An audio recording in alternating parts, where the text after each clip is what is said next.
If somebody's not getting paid to provide the advice, the act does not apply currently, yes. Yeah, it's a loophole. We've seen this here where in Mr. Trudeau's government, where they would bring in individuals from the private sector and ask them to advise cabinet, and these individuals are executives with global everything companies, and they're able to give this advice.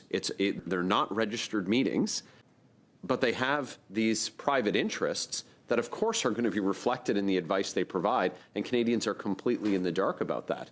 It's with chairmen and chief executives, and they claimed then that it was of high service to Canada, but certainly it also creates a real problem for Canadians about why the advice is being provided.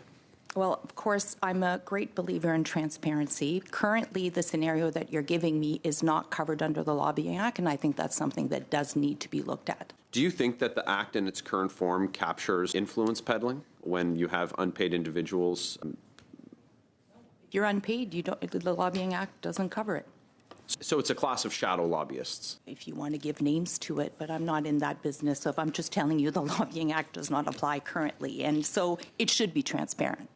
And I do believe if there's payment involved, then it should be. But if there is absolutely no payment, it's a requirement now under the Lobbying Act. So this is the situation that we have with, pardon me for the interruption, that we have with these meetings that were listed. These CEOs, of course, are not going to be registered to lobby. They're not going to have been paid to be there in the capacity of lobbyists. The very same as Mr. Carney when he was the chair of Brookfield. He was brought in unpaid, but had these personal interests. And so these are shadow lobbyists that we have, and it's a massive loophole, the Carney loophole, and we think it needs to be closed.